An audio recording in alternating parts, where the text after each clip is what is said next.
Come to me, my children. Follow the sound of my voice to receive thy blessings. Unburden yourself.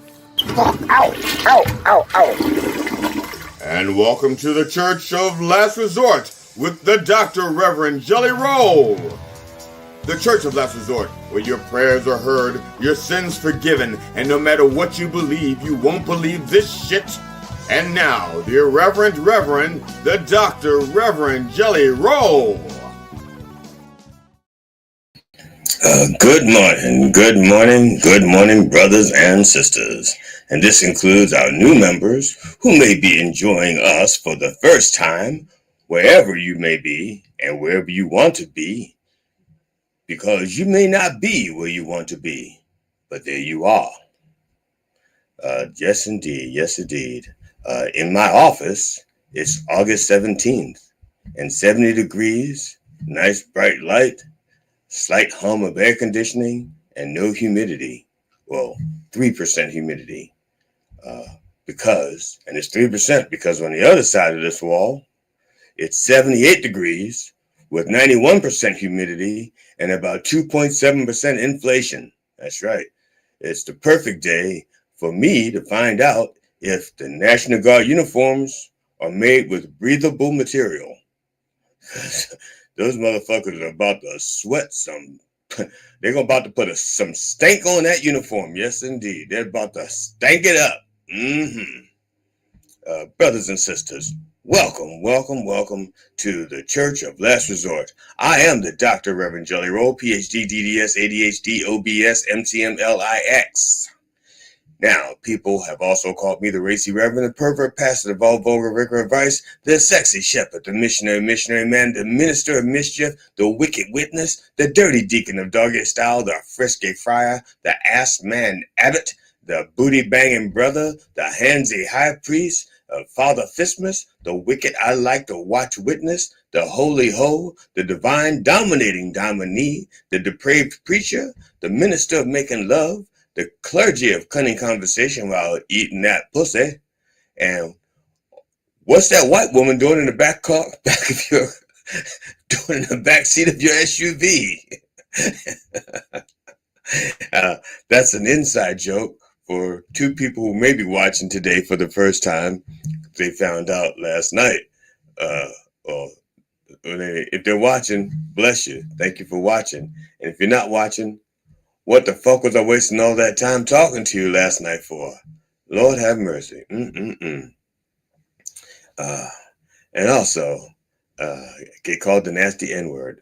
Not last night, though. Last night, I was just banned or asked not to come back to the restaurant. They were going to put my picture on the outside of that restaurant. So if I go back in there, they know not to let me in. I think they were joking.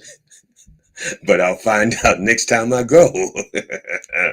The point is that I come by many names and by many methods, and that don't come easy. So, brothers and sisters, let us begin. In the name of George Carlin, Robin Williams, and Richard Pryor, can I get a fuck yeah? Yes, indeed. Thank you, brothers and sisters. You know, I'm trying to get this. Okay, I got distracted. And I'll tell you why I was distracted. Because we're kind of new to BitChute. BITCHUTE. BitChute. Okay, there it is. I got it. Yeah. And I was trying to monitor them over there because since they're new, if they interact, I want to be able to interact back, to encourage them to continue to watch. I don't want them to think that I'm ignoring them like I'm ignoring those fucking bots over at Kick. It's like everybody at Kick is like, more viewers. Eat me. Okay?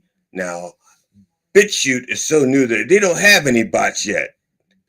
They barely have people. And it takes people to make bots. That's right.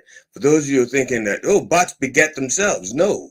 They're not like amoebas or plankton that reproduce on their own. No, somebody is sitting back there and making those bots. They're going, make a bot, make a bot, make a bot, make a bot, make a bot. And don't know why, okay? If you're going to make something we can all use. Not some fucking bot who goes around asking you to make viewers or buy viewers. I'm not buying viewers. Fuck that. I thought I made myself clear last week. So, now, brothers and sisters, it also is apparent that we changed, at least on BitChute. Yes, yes. I did not know that he was a bot. Damn it. So, yes. Now, on BitChute, in order for me to watch, I think the rating has been changed for 16 and older, because I was having trouble getting in there, because apparently the default is only people over 50 or some shit like that. And so because they lowered the rating so that I could easily find it and other people could find it, they asked me to say the word fuck a few less times, like maybe once every 5 minutes instead of once every other minute as per usual. Now, it's not that I have a profound propensity for profanity. Actually, I have a propensity for larger words that I just happen to not know how to use all the time. And as a result, I try not to use them, but I know them. But fuck, it's hard to misuse that word. It's just hard to misuse the word fuck because it's so versatile. And that's what happens. Like, I want to say the word propensity, but I'm not sure exactly how to use it. So I just say fuck. Okay, now we understand each other. Now, our brothers and sisters, welcome to our opening prayers. Okay, now, our opening prayers are sponsored by Tantally. That's right. If you need an opening, Tantally has your opening needs. So, Tantally.com. If you or someone you know is in need of a prayer by the Dr. Reverend Jelly Roll, please send your request for a prayer, a healing, forgiveness, or any such request to me at the Dr. Reverend Jelly Roll. Sorry, it's not the doctor, it's Dr. Reverend Jelly Roll at gmail.com. And please remember to put an E at the end of roll. So it's DRREVJELLYROLLE at gmail.com. Just like it's scrolling across the bottom. If you're looking and not just listening, it's scrolling across the bottom. Just scrolling across the bottom. Scrolling across the bottom. Yeah, so please remember to put an E on the end. Because that way it'll get to me. If you don't put the E, it goes to some other Dr. Reverend Jelly Roll, and it won't be me.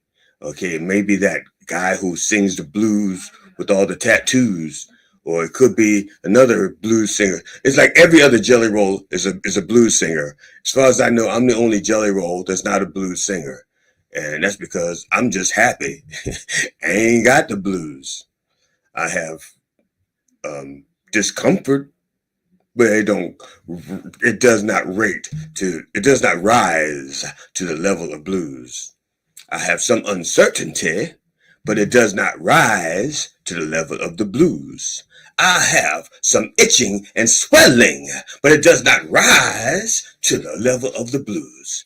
I have a little bit of debt, but it does not rise to the level of the blues. That's right. So that's why I have an E on the end of my name, because I do not have any issues that rise to the level of the blues. That's what I'm talking about. Have mercy. Yes, indeed. Sorry about the clap. I may have hurt your ears there. I didn't plan on it. I try not to do things that hurt your ears, except for my talking. I know that's going to hurt your ears, but I can't do this without talking. So if that hurts your ears, you know where the off switch is, right? Reach down, right about on the other side of that zipper, flip that off switch right there. That's right. Somebody grabbed that switch a little bit too hard. That's right. So, like I said, if you have a message for me, send it to me. Don't wait. Don't hide it. Don't say, oh shit, I should have sent that last week. Or, oh man, I should have texted him that. Because guess what? Once I'm off the air, I don't read your texts. I may read your responses to some shorts like I did last week.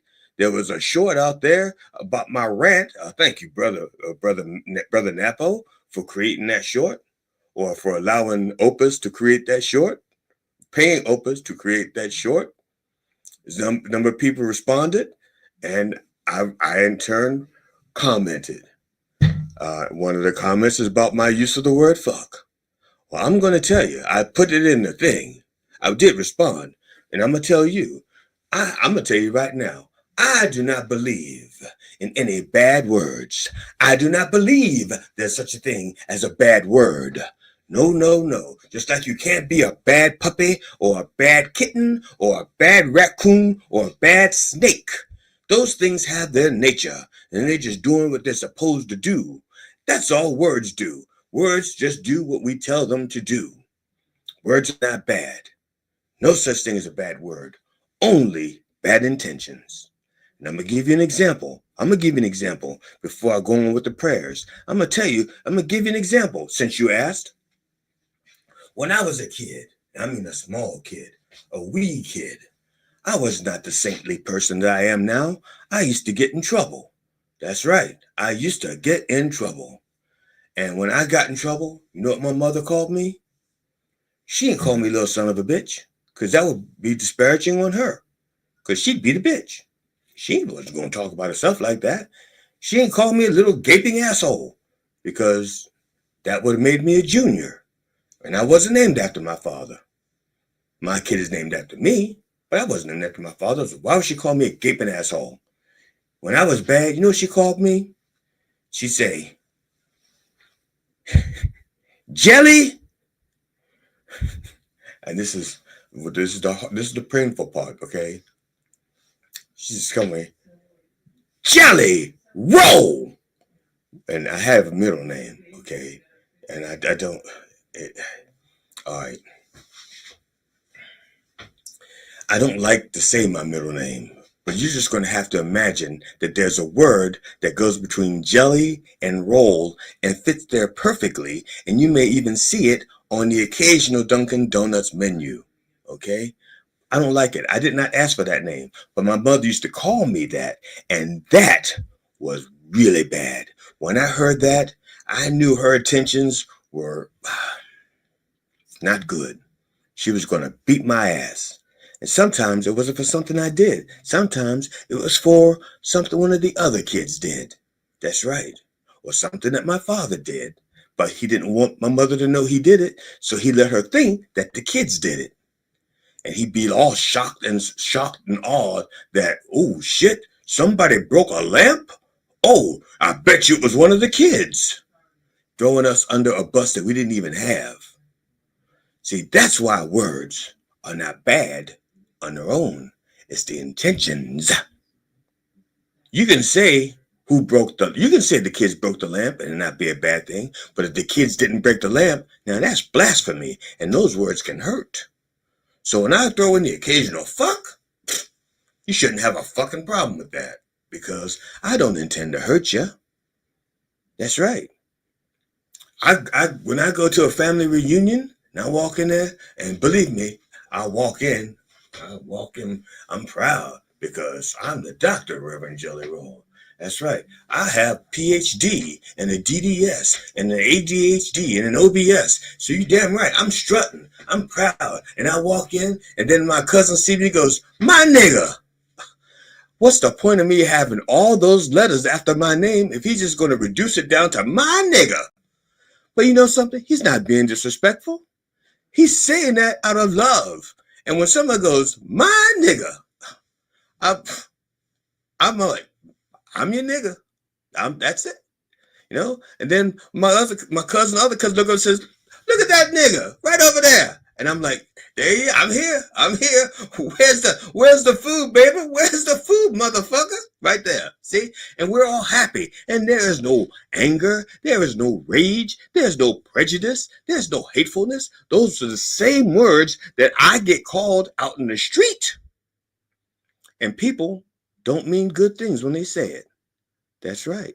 So there are no bad words. So if you hear me say the word fuck once in a while and you're having a problem with it, it's not me.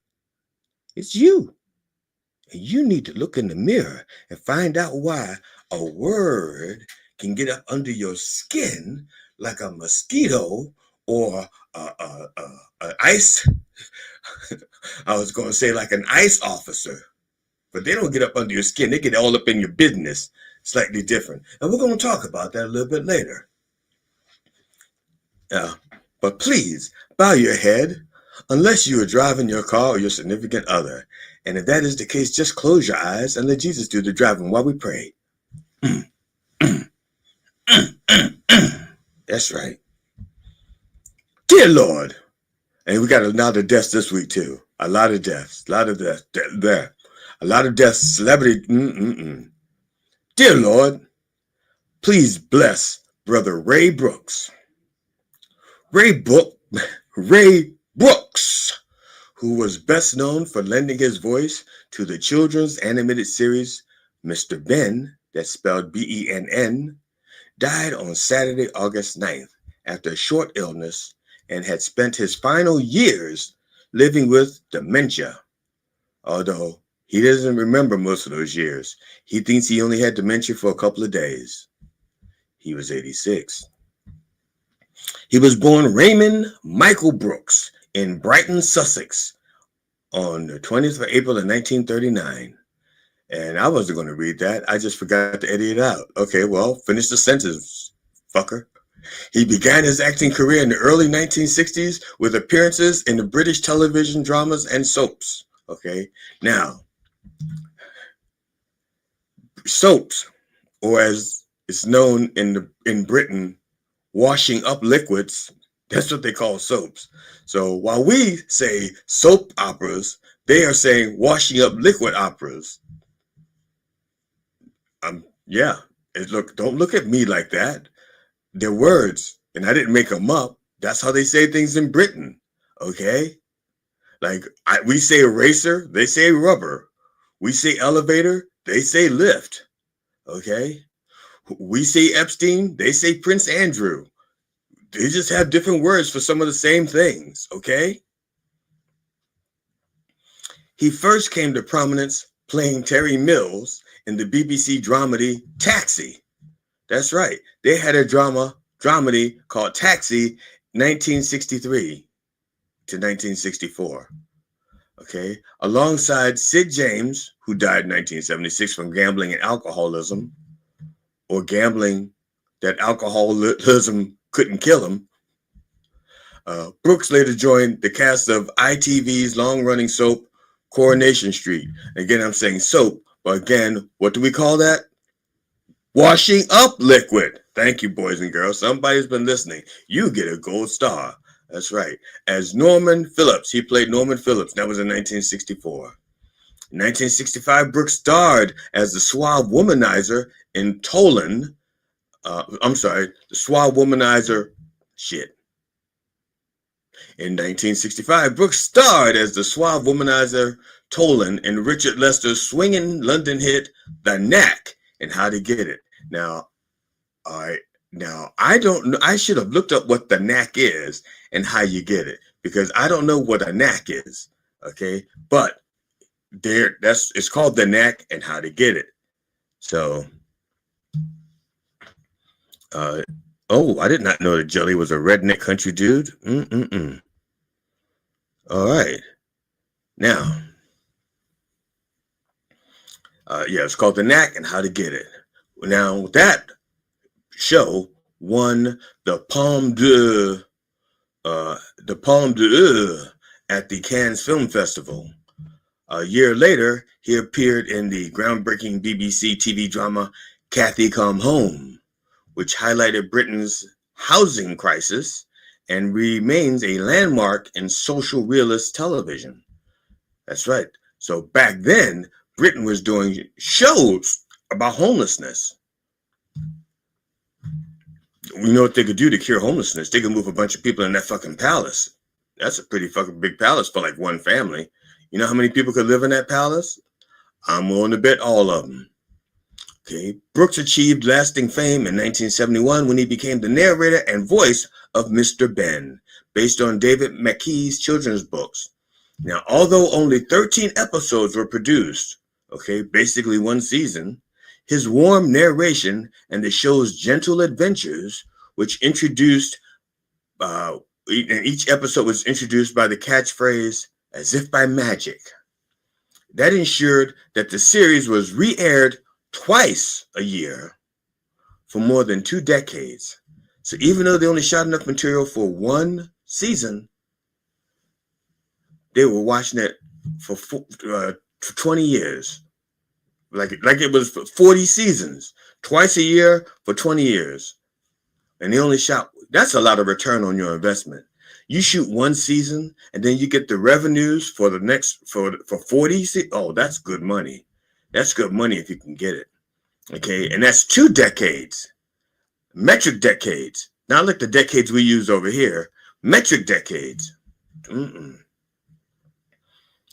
a recent statement, his sons, Will and Tom, recalled that their father always felt that Mr. Ben was his most recognizable role, and they often met fans requesting him to recite his famous line, "as if by magic," which Brooks is rumored to use that line in bars to pick up women.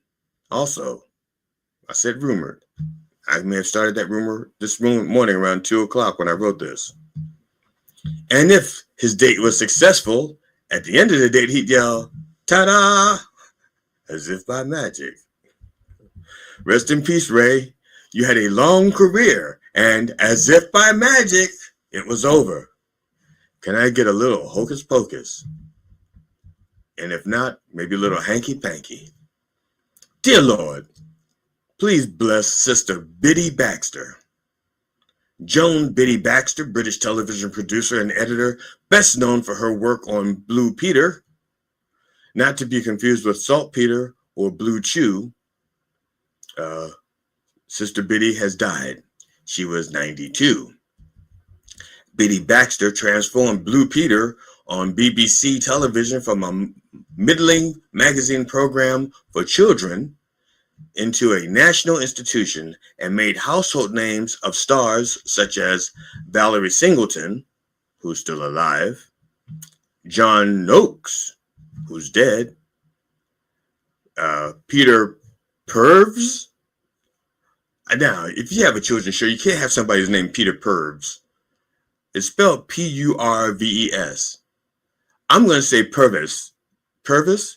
Because you can't, if I'm disrespecting him and his name really is Purves and not Purvis, I'm not going to put some guy whose name is Peter Purvis on a children's show. I'm not going to do it. I'm not going to say that they had a star on a children's show named Peter Purvis. Where the fuck do they think the Epstein Island? Not doing it. But he's still alive, okay? And should be investigated. And also, there was Karen Keating. She's dead, okay? During her 23 years as editor, she made Blue Peter required viewing for millions of youngsters keen to learn about life in other countries, looking after pets, or fashioning a working scale model of the Challenger space shuttle from used bottles of washing up liquid, an egg box, the inside of a toilet roll, and the obligatory sticky-backed plastic. She then showed them how to blow it up, or as SpaceX would say, involuntarily disassemble. But while Biddy Baxter's many admirers acclaimed her pioneering approach of always pushing back boundaries and letting children achieve things that might at first seem difficult, some critics sniped at what they considered her 1950s mindset that smothered Blue Peter with a stifling middle-class coziness. And the last thing you want to do is smother your Peter with middle-class coziness. You want to give it the good stuff, upper crust. Children loved it. Not the coziness. They loved the show. All right. They loved Blue Peter. Oh God. All right. See, I guess that's okay. I don't want to say it. I don't want to. Children loved Blue Peter and made it a rating success. In Biddy Baxter's heyday in 1978, research showed that 70% of Britain's 5 to 12-year-olds watched that show. The other 30% were being watched by Prince Andrew. Okay. Furthermore, nearly a third of the show's regular 8 million viewers were adults, among whom Prince Andrew. Rest in peace, Biddy. May your Blue Peter find its way to heaven. Can I get some sticky back plastic?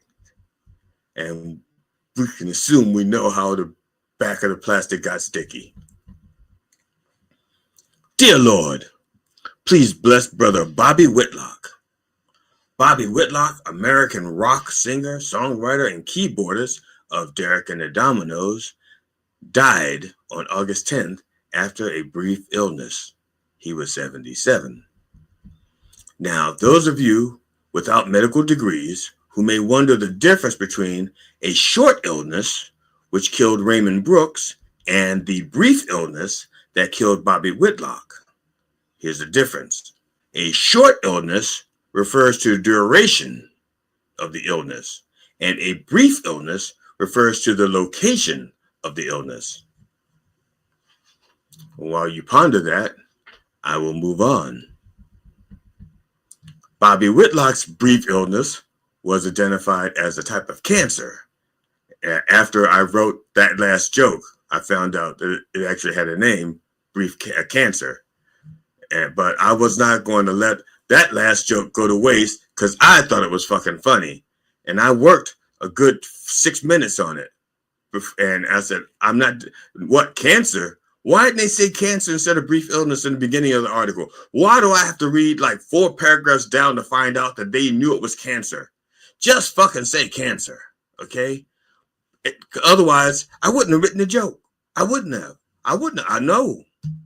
And then once I wrote it, I wasn't going to risk not having, shit. I was going to use it. And I may use it again later because if you didn't watch it next time, how do I? Shit. That's right. Whitlock is perhaps best known for co-founding the pioneering rock band Derek and the Dominoes alongside Eric Clapton, also known as Slowhand. Variety described Derek and the Dominoes as being a one-album wonder, but noted that album, 1971's Layla and Other Assorted Love Songs, is considered to be one of rock's greatest albums. Okay, that's by Variety magazine. Okay, quote, and this is a quote from, I don't know, quote, that thing was like lightning in the bottle, Whitlock told Best Classic Bands in 2015. Quote, we did one club tour, we did one photo session, then we did a tour of a bit larger venues, we did one American tour, then we did one failed attempt at a second album. Whitlock said everybody was doing entirely too much drugs and alcohol. Wow. Okay. One club tour, one photo session, one American tour, one failed attempt at a second album. It's no wonder the band split up. You can't have that kind of success followed by all those ones, but then multiple drugs and multiple alcohol. The drugs and alcohol are just going to win out. We also played, he also played on albums with George Harrison and the Rolling Stones. Whitlock also made history as the first white artist to be signed to Stax Records. And he played alongside the likes of Booker T and the MGs and Sam and Dave. Now, for those of you who are not familiar with Stax Records, Stax, You know the music, and if you don't know the label, you know the fucking music. I don't care who you are, you know the music. There's a documentary about Stax. I recommend that you watch it. There's so much entertainment in there, and if you love music, check it out. You'll hate the music business when you're done, but you'll still love the music. Rest in peace, Bobby. Your death has left us with bell-bottom blues. That's right. Can I get some Domino's? Not the pizza. Derek Anna. That's right. Dear Lord, please bless Sister Danielle Spencer. Danielle Spencer, American child actress and veterinarian, died of cancer on August 12th. See, that's how you do it. Right up front. She died of cancer. Right up front. Don't make me read 4 paragraphs to find out you knew what the cause of death was. She was 60. Dr. Spencer was a child actor famous for playing the role of Dee in What's Happening. The comedy series was loosely based on the 1975 movie Cooley High. I don't know how many of you have seen that, because according to the demographics of my audience, it would be the same people who watched Car Wash. And I only know of one person listening right now who watched Car Wash, and that's because they were in it.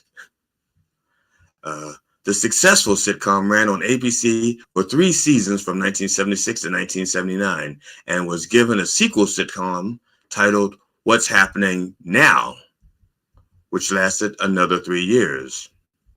Spencer was diagnosed with breast cancer in 2014 and subsequently underwent a double mastectomy, according to the Hollywood Reporter, or as the Church of Last Resort reporter would say, she said ta-ta to the tatas.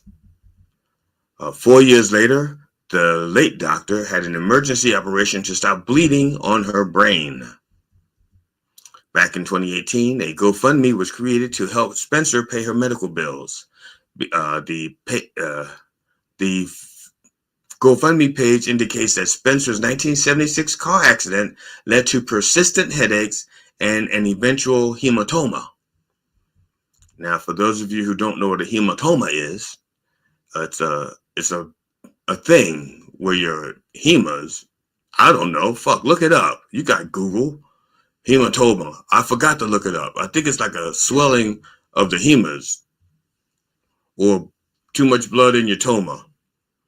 42 years to the date of her major car accident in 1976, resulting in the untimely death of her stepfather, actor Tim Pelt, and leaving her in a coma for 3 weeks, and a broken leg, a broken arm, and broken pelvis.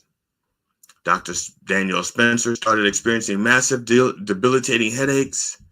The GoFundMe page reads, quote, after going back and forth to the doctor for medicine, the headaches persisted until last week. That's why I brought all that stuff up, because she's had those headaches for like 42 years, and they persisted until last week when she became unconscious. Okay, last week she became unconscious, and these headaches left her unresponsive and caused her to almost succumb to the cancer. See, that's right, the cancer almost killed her last week because of the headaches and the swelling in the brain just made her pass out. But with quick action from expert doctors, they did emergency brain surgery, removing a bleeding hematoma that formed due to the car accident 42 years ago. Now, don't ask me why somebody who's a child actress has all that money and then a doctor, a veterinarian, has a hematoma for like 42 years and nobody finds it, even though she's been complaining of headaches. And you can't blame Obamacare for that, because Obamacare was not around 42 years ago. Okay, that was the other healthcare system.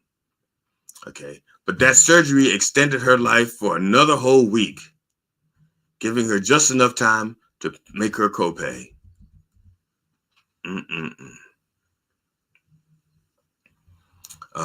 Rest in peace, Danielle. I think I skipped something. I did. Damn it.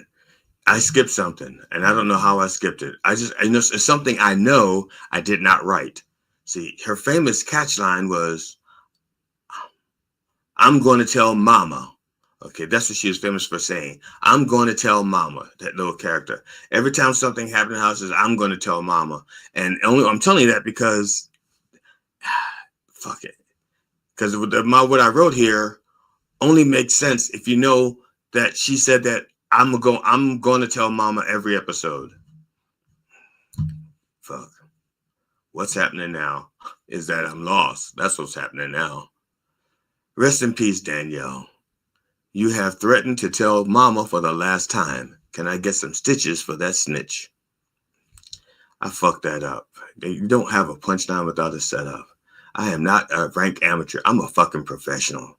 I don't know how I made that mistake, and I apologize, and I will beat myself later. Not in public. Dear Lord, please bless Sister Sheila Jordan.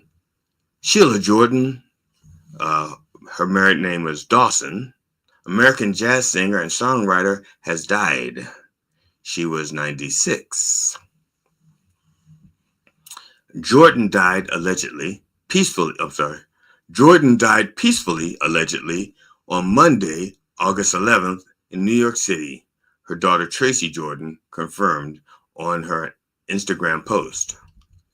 Now, Sheila Jordan had 36 albums and helped pioneer a bebop and scat jazz singing style, as well as a bass voice duo in the genre. I don't know what voice bass duo is. I Googled that shit left and right and left and up and down, and I could not find what voice bass duo meant, but they found it important enough to put it in this article. I think someone made it up. Quote, her friend Joan Belgrave was playing her a bebop tune called Bill for Benny by her late husband Marcus Belgrave. My mom fell asleep listening to the music she loved and helped define, close quote. Tracy wrote in the Instagram post, which included a photo of her holding her mother's hand. Okay, I saw that picture, and except for the fact that everybody had 5 fingers, I would have sworn that it was an AI picture. Nobody's that fucking pale. Nobody. And I've seen some pale people. Oh, Lord. Tracy wrote, quote, thank you for your support and generosity. The money raised on her GoFundMe page will be used to pay off medical debt and secure a plot for her at Woodlawn Cemetery in the Jazz Corner. A memorial service will be planned in the future at St. Peter's Church in New York City. Love, Tracy. I understand that. I only have one question. Her mother was 96, and they didn't start planning for a plot to put her in the cemetery before then, like when she was 95 or 94, 93. Okay, I don't know when he set up the GoFundMe page. But I'm just saying, let's say they set up the GoFundMe page 2 years ago when her mother was 94. Didn't they know that 95 or 96 was coming? And if it didn't come, they was going to need to put her in the ground? I'm just glad that they had some help from GoFundMe. I just think that's fucking lazy. All right. That's just me. Rest in peace, Sheila. I hope that you are not lost in the stars. That's from one of her albums. Can I Get a Haunted Heart? That's from one of her albums. One of her 36 albums. And they didn't make enough money to put her in the ground when she died. 36 albums. Plus 2 compilation albums. So 36 studio albums, 2 compilation albums, and then 1 special that was put together about her and a dozen other jazz people. Dear Lord, please bless Brother Tristan Rogers. And there right now, a lot of ladies out there going, oh, Lord, not Scorpio. Yes, Scorpio. Tristan Rogers, a.k.a. Robert Scorpio, on General Hospital, has taken his final bow. That's right. The Australian-born actor who played Robert Scorpio on General Hospital off and on since 1980, died of lung cancer on Friday, August 15th. He was 79. Okay, just a month prior to his death, which would be July, Rogers' type of cancer was revealed. And since he didn't smoke, it is suspected that the cancer is from him being smoking hot. 1980 smoking hot, not like now. He's not smoking hot now, unless you like that old wrinkled look. Okay, quote, he loved being Scorpio, and he created that role from nothing, close quote. I wouldn't say nothing. Somebody had the concept. If you're an actor, you just don't walk onto the set of General Hospital and go like, hey, I got something where you have nothing. How about I bring you Robert Scorpio? Ta-da! As if by magic. That's not how that happens. Somebody goes, I have an idea for a character. Who's the character? Robert Scorpio. Okay. Tell me about this character. He's a bad guy. He's a bad guy? He's a bad guy. All right. Let's cast for Robert Scorpio. See, he didn't do it from nothing. Somebody else created it. He walked in. Now, he may have made it his own, but don't give him credit for nothing, saying he made it from nothing. That's bullshit. That is dishonoring the writers. You want them to go on strike again? Do you really want them to go on strike again? Then stop that fucking nonsense. He didn't do it from nothing. He had writers who created the character, even if he did make it his own. I'm sorry, I just can't take it. Not today. Not today. I have a bum knee. Well, not a bum knee. It's sore. But it does not rise to the level of the blues. Okay, he was supposed to work one day, and he ended up making it into something huge. He was just a genuinely loyal, kind human being, and he loved his family. All right. Rogers, I hate when they say that because it makes it sound like loving your family is a chore. And loving your family isn't a chore. It's just loving your family. That's what you do. Man, you don't believe me? Ask any mobster. You love the family. I just watched Godfather, okay, last week or 2 weeks ago. Okay, the movie was boring as fuck, but it had family values. Rogers' final scene on General Hospital aired July 17th, 2025, when his character, Robert Scorpio, left Port Charles with Holly Sutton, played by Emma Samms. The character had been a part of the show since 1980. Rest in peace, Tristan. Maybe you'll be back in the fall having woken up from a coma, but now you have amnesia. Because that's how they do things in the soap operas. When somebody's been dead for a while, it's like, no, they weren't dead. The twin brother died. They were in the hospital in a coma and with amnesia, and then you bring them back. Or it was a dream sequence.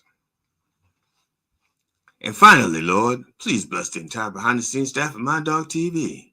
They are truly doing your work, helping to spread your word throughout the wordosphere. They could be anywhere today, but they are here, just wishing they were anywhere today. And that ought to count for something. MindDogTV.com, the place to go to get your Church of Last Resort gear, your Mind Coffee with the Dog stuff, and also get discounts on things like Tantalum and weed. Are you high right now? No, not yet, but you could be. Go to that site where they sell the bongs. Mile High Club. No? Is it? Yeah, Is it Mile High Club? I think it's Mile High Club. Oh, is that a sex thing? It doesn't. It could be. Just go to minddogtv.com/merch, or even check out the bottom of the Coffee with the Dog thing. There's all these sponsors listed. Check them out and buy something, okay? And say that you got it because of us. You know, if you need a sex doll or a bong or some stuff for your bowels, get it through them. Use our codes, one of our codes, and give us a little credit. All right. Thank you, brothers and the sisters. In the name of The George Carlin, Robin Williams, or Richard Pryor. Can I get a fuck? Yeah. Daily High Club. Yeah. Yes, Daily High Club. Now, brothers and sisters, before I get on with the sermon today, I'd referenced Coffee with the Dog. That's our flagship program. That's the program that's been carrying the weight of Mind Dog TV for like umpteen thousand episodes. And Mind Dog, I'll tell you what, I can go on and on about Mind Dog TV, Coffee with the Dog, and it won't sound as good coming from me. But Curly's sister hair so bright can tell you in like a minute and a half and make it sound. Comedians, musicians, songwriters, filmmakers, authors, and podcasters. Coffee with the Dog is booking for the Summer and fall. now. Get free publicity and hone your interview skill in a fun and safe setting. Coffee with the Dog is a live radio, live stream podcast based in New York that airs daily Monday to Friday 9 a.m. to 11 o'clock in syndication on iHeartRadio, as well as video streaming platforms like YouTube, Twitch, Rumble, and many other platforms. Guests usually come on remotely via StreamYard, like Zoom but easier, although occasionally we do in-studio interviews. The morning show focuses mainly on comedians and musicians, and they have interviewed many top names and classic celebrities such as Robert Klein, Mike Binder, Eddie Brill, Doug Stanhope, Steve Byrne, Paul Provenza, Jeff Altman, and many, many others. For booking, go to minddogtv.com/booking. Thank you, Sister Curly Hair So Bright. What did I tell you? She told you what I could have told you, but she makes it sound so sexy. And that little curly hair thing she's got going on, well, it works. It works. It works for her. Yes, indeed. So, brothers and sisters, today's sermon is called, where's my marker?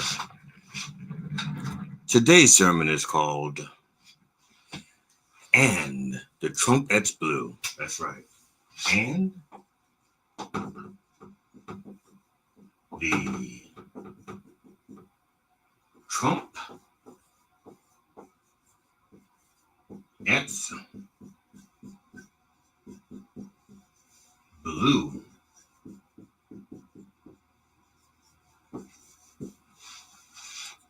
And the Trump-ettes blew. Now, some of you may be wondering why I did not call it And the Trump-ettes Suck. Well, to be honest, there is not a lot of sucking in the Bible. I looked. There is not a lot of sucking in the Bible. But every time you turn around, someone was blowing. Usually the Archangel Gabriel was the one blowing the blowing. Every time he turned around, he was blowing his trumpet for something, some kind of event. You know, the Lord is coming. Do-do-do-do-do. The Lord is leaving. Do-do-do-do-do. Plagues are coming. Do-do-do-do-do. Plagues are leaving. Do-do-do-do-do. Okay, I'm sorry, I did that wrong. You know something? It occurred to me. No, stay right there. Don't go anywhere. You stay right there. Can you still hear me? Good. Yeah, sorry. I made a mistake, but that's okay. I take it back. It wasn't a mistake. I didn't know I could do it until just now. All right. So, in the Bible, it's holy crap. The Reverend's going to talk about the Bible? Is it hell freezing over out there? In the Bible, okay, trumpets blew to announce events, okay? It's like I said before, they just, something was happening, they blew. Now, when Trump blows, he's often trying to make a lot of noise to distract us from the things we need to hold him accountable for, okay? For example, just a couple of days ago, well, technically, it doesn't really matter. Okay, look, whether it's hastily planned faux Alaskan summit with an internationally wanted war criminal, that would be Putin. Trump is still only considered, Trump is only considered a national criminal, although his criminal enterprises are so widespread they need their own passports and visas. Okay, and those of you who are waking up in places under occupation by Trump's preoccupation with oppression and distraction, the law is on your side. That's right. In places like DC, weed is legal. So, brothers and sisters, if you're in DC and you're listening right now, flood the streets with so much smoke, so much secondhand smoke. I mean, every bit of secondhand smoke you have, put it out in the streets of DC. Okay? Make that secondhand smoke so thick that the National Guard gets so high, they drop their guard and pick up Twinkies. And they can't deport people with Twinkies in their hand. They can't deport people. When you're high, you just become passive. You just say, fuck, dude. Were we supposed to arrest those people? Fuck it.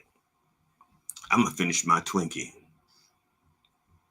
So, yes, fill the air with secondhand smoke and make those National Guardsmen pick up Twinkies, the orange cream flavored ones. Be specific. Tempt them with the orange cream flavor. That's a new flavor. So even if they're not tempted by the regular Twinkie, they see the orange cream, they go like, "Whoa, that's new. That's new." It sound blow the horns. There's a new flavor of Twinkie out there. Yes.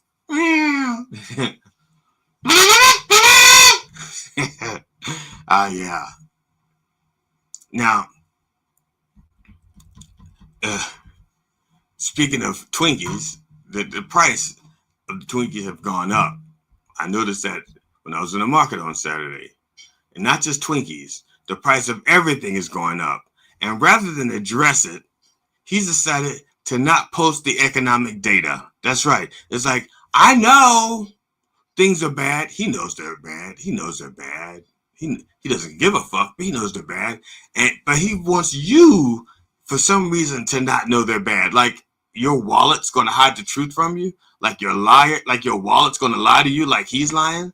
Your wallet's going to go, things are great. No, really. You have plenty of money left over after shopping. I wouldn't lie to you. And your wallet will not lie to you. So if your wallet's telling you one thing and Trump is telling you something else, who's the liar? Common sense. Common sense. All right. So, and businesses need that data so that they can plan ahead. So they know who they're going to hire, who they're going to fire, what they're going to buy, what they're going to sell it for. They need that kind of data. And Trump withholding it, maybe he's just going to withhold it from the people. He'll give it to his business buddies. He just won't make it public. That's possible too. Because he knows his friends need that data. So he's got to give it to them. Otherwise, they'll make a big stink. That's par for the course. That's all they do is make big stinks. And we're the ones who get caught smelling it.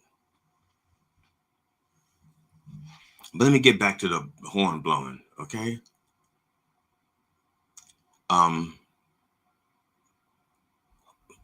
Horn blowing in the Bible, is often associated with significant events and rituals.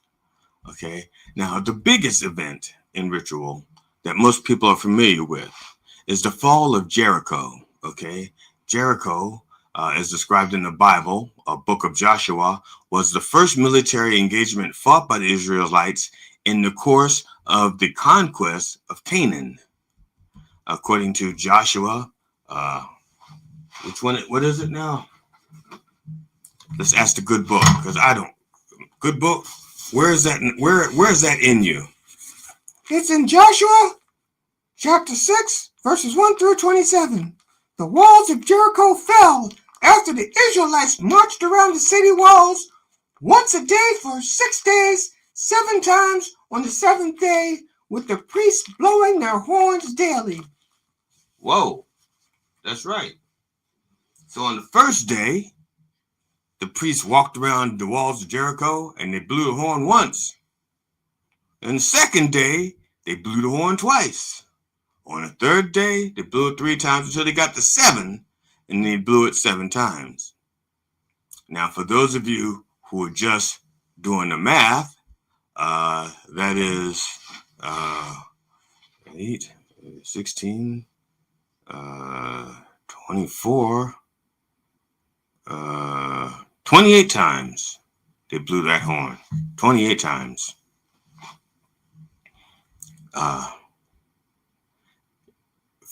Yeah, 28 times during that week. Yeah, I think that you can check the math. If I'm wrong, send me a check for $28. Now, according to the book of Joshua, when the Israelites were encamped at Shittim, I shit you not. That's look, I can show you. How would you pronounce this? This is the name of the town. Okay. How would you pronounce that? If you don't pronounce it Shittim, well, you're more mature than me. Okay, they were encamped at Shittim, opposite Jericho, ready to cross the river Joshua. As a final preparation, sent out 2 spies to Jericho. And the spies stayed at the house of Rahab, R-A-H-A-B, a local prostitute. Now, I'm no spy, but if I went into a new town, a strange town, I wouldn't know how to find the local prostitute. How did they know how to find the local prostitute? I'm just saying, maybe that wasn't the first time they visited that local prostitute. The king of Jericho sent soldiers who asked Rahab to bring out the spies. So the king knew the spies were there. He says, so the king goes, I think there's 2 spies in Shittim. And they go, really? What do you think they are? Try the local prostitute. That's where I'd go first. And he went there. He sent his spies, soldiers, to Rahab's house to look for the spies. And instead of giving the spies up, she hid them under bundles of flax on the roof. As a matter of fact, when they came looking, she says, don't give me no flax. And they were up on the roof underneath of it. After escaping, the spies promised to spare Rahab and her family after taking the city, if she would mark her house by hanging a red cord out the window. That's right. A red cord hanging out the window. Now, in the U.S., we just hang a sock on the doorknob. But this is back then. I don't think they had socks or ties or doorknobs. But if your mud huts are rocking, don't come a knocking, right? The point is that the trumpet is supposed to let you know that times are coming. It's used in Revelations, it's in Psalms, it's in Proverbs, it's in Genesis even. Okay. Now, I don't want you to Google horns, blowing horns. I don't want you Googling it because you'll get references that has nothing to do with blowing horns. You'll get ram horns, you'll get bull horns, you'll get sheep horns. That's probably what the horns are made out of that they were blowing. Google what you want. You're a grown-ass person, all right? What I'm trying to say is, don't be distracted by the noise, okay? There will be trumpets and rumors of trumpets. Ignore them, okay? Fight through the noise. Fight through you hear the, fight through the noise and get to the signal, okay? And the signal is out there. The signal is the prices going up. That's a signal for you to fight back. The signal is some things are going to be a little bit more scarce. That's when it's time for you to fight back. That's the signal. Pay attention to the signals, okay? Pay attention to prices rising. Pay attention to products shrinking in size. Pay attention to the tariffs. Pay attention to the inflation. Pay attention to those things. That's the signal, not the noise. Don't pay attention to the noise. That's right. He's going to blow. Those Trump-ettes are going to blow because they suck. Before I close, I want to thank those of you who have subscribed to my fledgling YouTube channels and Facebook page, Facebook fan page under Dr. Rev Jelly Roll, DEREVJELLYROLLE. Thank you. It means a lot to me. Means you're not just paying attention, but you're subscribing and you're telling your friends. And if you can't tell your friends about me, why are you ashamed of me? Why? What did I? Am I so embarrassing that you don't want your friends to know that you listen to me? That kind of hurts. So I was a little bit sad, but it did not rise to the level of the blues. I also invite you to go to gigsalad.com and check out GD Fenderson the next time you need to hire a comedian for a private or public event. He's just sitting around his house this August because he doesn't have anything scheduled, and it's sad. It's sad to watch him. Now his sadness does rise to the level of the blues because he needs the love. He needs to feel that love. Me, I got a beautiful family. Matter of fact, on behalf of my entire family, and the Church of Last Resort, my entire family, my wife, Amona Roll, my kid Cinnamon Roll and Jelly Jr. Roll, our cat Tootsie Roll, and our dog Stop Dropping Roll. I wish you safe travels, and I hope you will join us next week at 9 a.m. Eastern Time on Mind Dog TV and everywhere that our word is heard. Amen. Yes, indeed. And in the name of George Carlin, Robin Williams, and Richard Pryor, can I get a fuck? Yeah, y'all. Oh, yeah. Thank you, brothers and sisters. Good day.